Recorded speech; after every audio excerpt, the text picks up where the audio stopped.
When certain politicians and the media use the term muscular liberalism, that's just another word for racism and Islamophobia.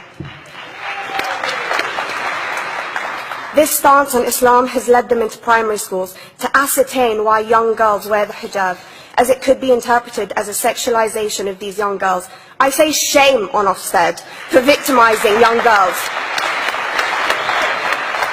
for choosing to wear religious articles of clothing. There is no such measure made for other religions or other articles of religious wear.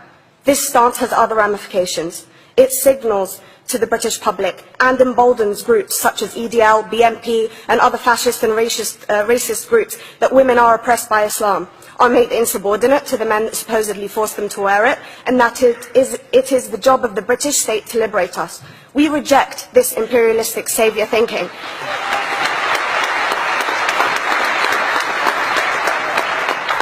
And I am here to state for all people who choose to practice their beliefs openly that we are not oppressed by our faith. Islam is not one homogeneous block. There are Muslim women who do not wear the hijab, and that is their interpretation of their faith. The Quran beautifully states, La ikraha fid din, which translates to, there is no compulsion in religion.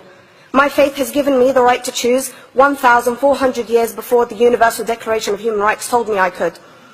A fun fact for you, conference. My dad didn't want me to wear the hijab.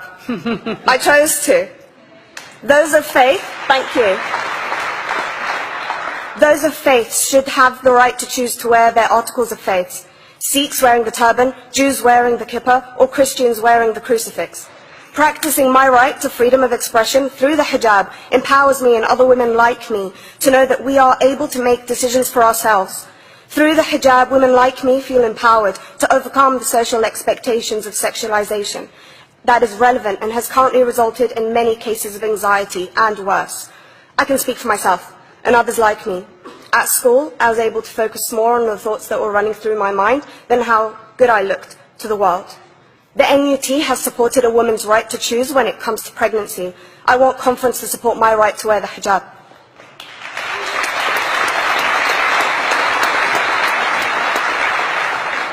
How I choose to practice my faith is clearly displayed for all to see. This makes me the target of hate crime. The level of racist attacks on Muslim women is disproportionate to any other oppressed group in British society because we are an easy target.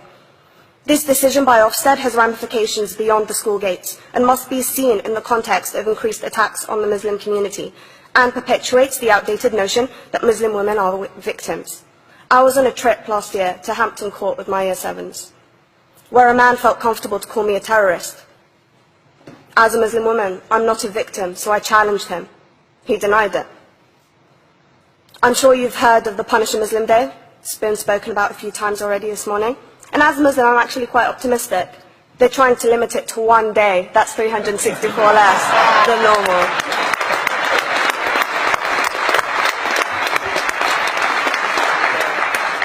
But let's be clear, conference. Islamophobia and other forms of racism affects non-Muslims too. If we don't challenge this stance as a collective, we may turn into a society like France, where women are forced by the law to choose between their faith and their education, their faith and their right to work in the public sector, their faith and their right to enjoy a day out by the seaside with their families. I want to end by stating that I came to this country as an 8-year-old refugee. We are Palestinians, forced out of our land in 1948. We lived in third world conditions, similar to those in Calais for 60 years. Here, I received the support I needed to study law at university and become a secondary school citizenship and PSHE teacher and a school rep. An injury to one is an injury to all, and I want to thank the Union for its stance on all oppressed groups, in particular mine, Palestine. Thank you, Thank you, Latifa.